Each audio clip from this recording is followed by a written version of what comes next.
Good morning, everybody. Today we're going to talk about the topic of taking breaks while you're doing computer programming, and specifically, how often you should do it. This is a bit of a more lighthearted and less technical topic than most of my videos, but I think it's a really important one, because I think that being able to properly take breaks while you're coding can have a pretty radical effect on your effectiveness as a programmer. I don't know about all of you, but I found that when it comes to insight, when it comes to trying to think of a creative solution to something, oftentimes my subconscious mind is better at that than my conscious mind, right? Some of my best ideas and solutions have happened not while I was coding, but while I was doing something else, or even first thing in the morning after a good night's sleep.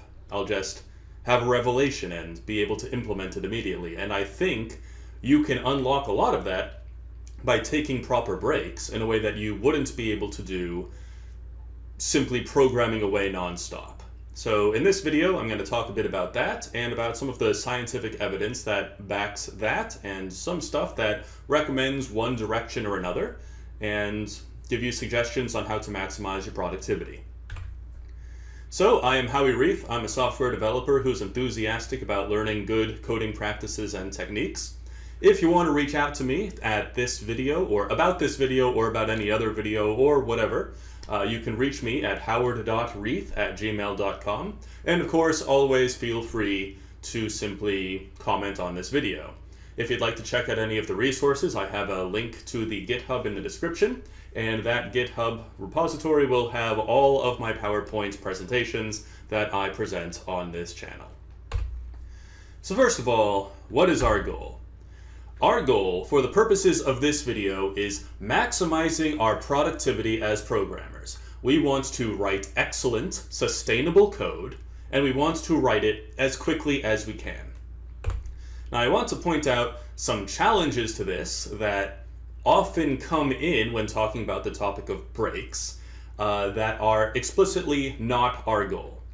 We are not interested in looking like we're working hard. We are interested in actually being as productive as possible. We're not looking to fit some macho caricature or some other stereotype of like, I am the hardest worker here, I am the best employee, I am the most dedicated programmer. Okay, we're not going for that appearance, we're going for actual productivity.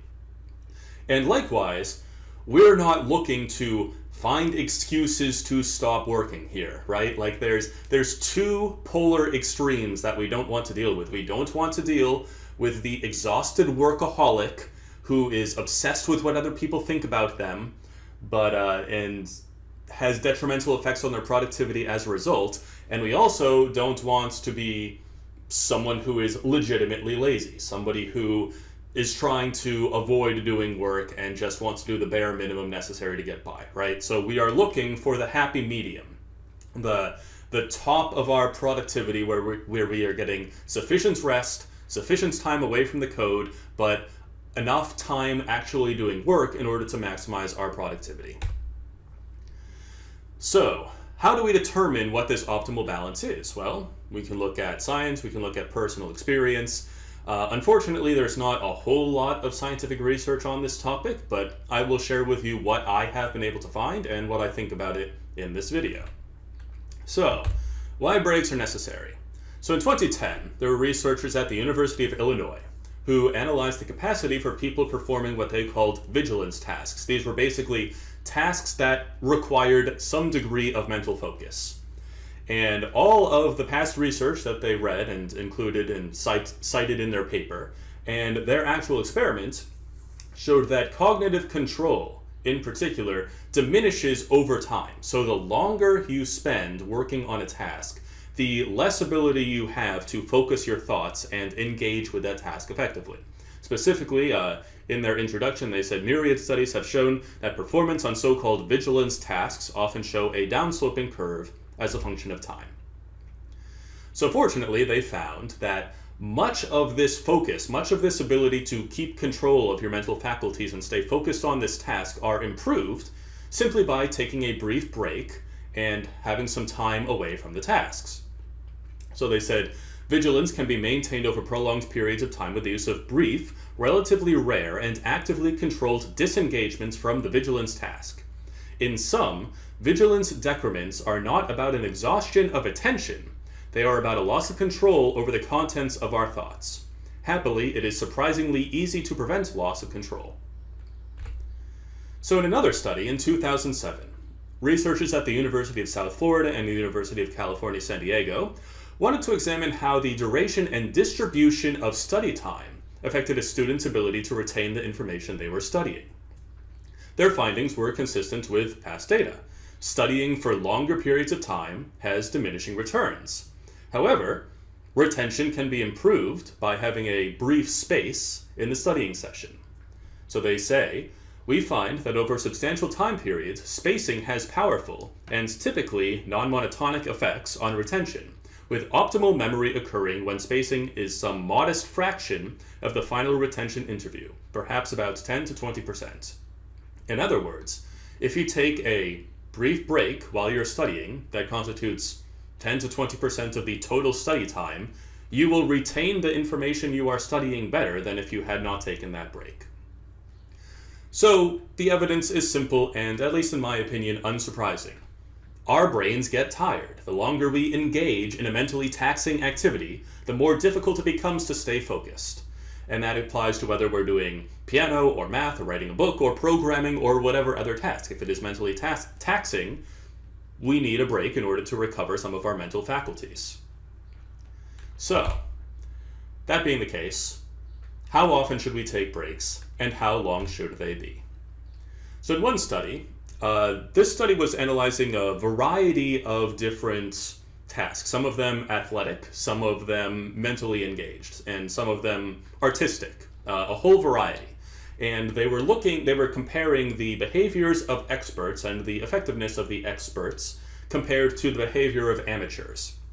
And what they found that among the successful experts, on average, they practiced in sprints of 87.9 minutes at a time before they took a break. And this applied even for people who were, say, pianists, right? They would practice for many, many hours over the course of the day, but they were still only doing sprints between each of their practice sessions. And taking the breaks in between them was an integral part of being able to sustain that practice and actually improve from that practice.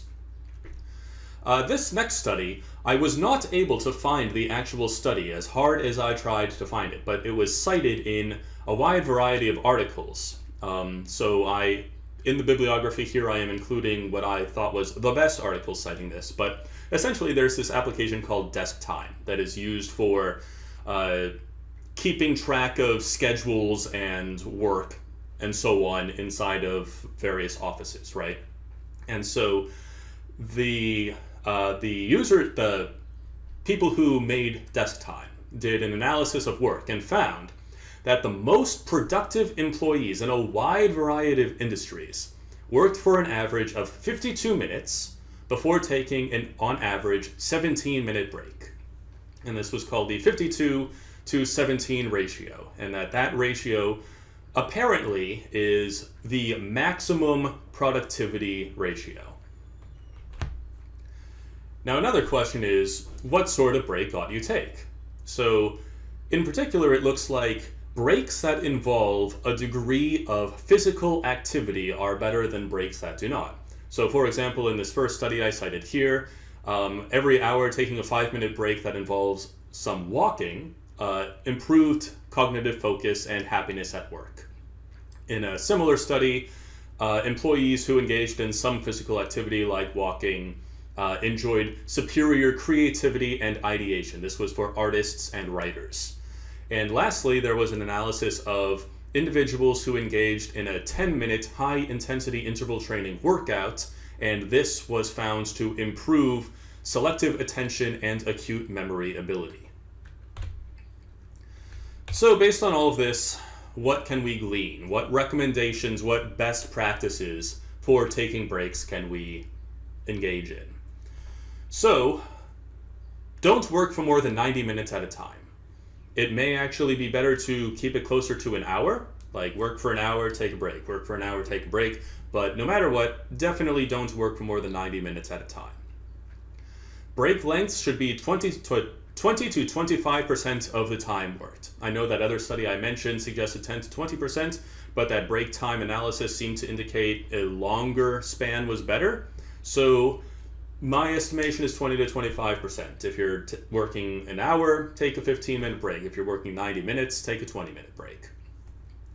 After 2 to 3 hours of cumulative work, take an extended 1+ hour break. And this is because you recover most of your mental faculties after taking that first break, but after you've been working for 3+ hours, you are more tired than even a short break can recover. And you probably need a lunch break. You probably need something stronger than that, and then when you come back, you will be almost at 100% again. When taking breaks, engage in physical activity like walking or exercise. Will definitely enhance the effect.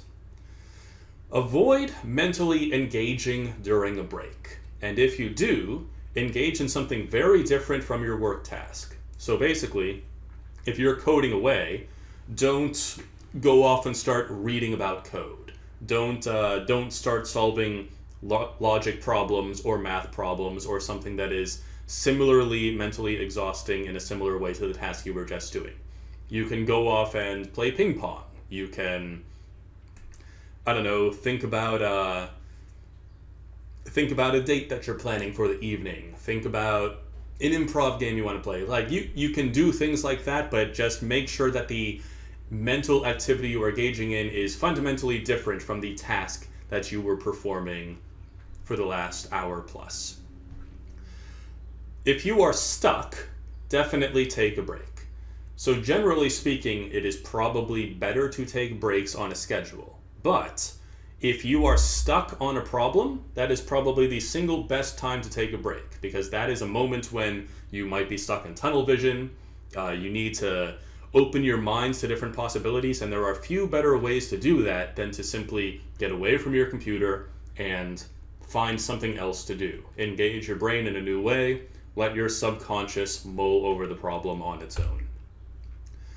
If possible, change your environment for the break.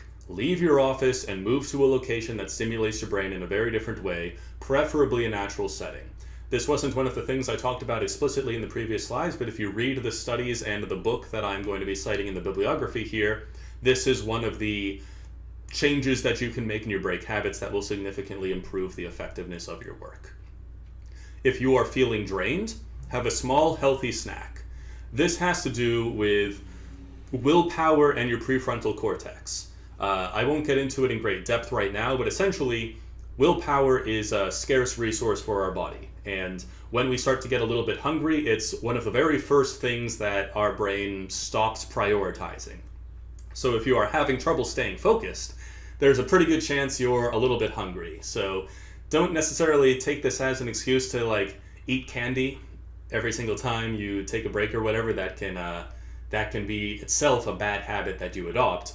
But if you are feeling drained, having a protein bar or something like that might help you out.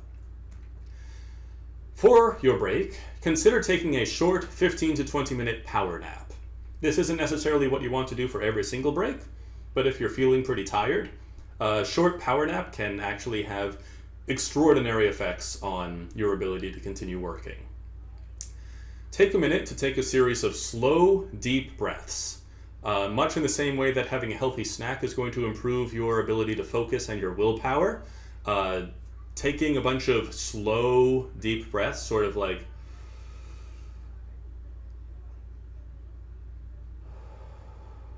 where you literally count 6 to 10 seconds on the inhale, hold, exhale, that will significantly increase your ability to stay calm and focused on the task you are doing. Consider practicing mindfulness meditation. I'm not going to get into exactly what this is in depth right now, but essentially, mindfulness meditation is when you are sitting quietly and simply noticing the ways in which your mind is wandering to various tasks. So oftentimes in meditation, what you are doing is you are deliberately trying to turn your mind away from things and focus on either your breathing or nothing at all. When you are practicing mindfulness, you are simply allowing your mind to wander in the directions it wants to wander without interference, and just allow it and accept it and let your mind move on from the thoughts that it wants. This can have a very powerful, relaxing effect on your mind, and it can also introduce new solutions to you for the problems that you were trying to solve. Lastly, avoid using social media. One of the studies that I read for the making of this video suggested that reading social media during a break will actually increase your level of stress. It will not decrease it. So that break will not be a restful break. So while you are taking a break, avoid using social media because it's only going to make the break worse. Before I go, there is one caveat I want to make, and that is the idea of getting into a rhythm, getting into a flow. And it is one of the objections that people often bring up to taking breaks, and it is one that I think is actually legitimate.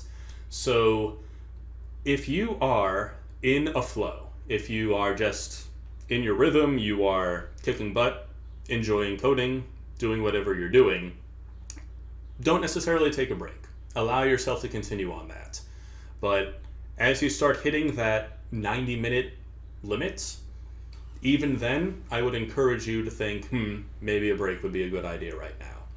And I would also encourage you to consider that don't necessarily use being in a flow as a rationalization to never take breaks, because you may be surprised at the degree to which taking a break will actually improve your ability to get back into that flow and have a more effective flow.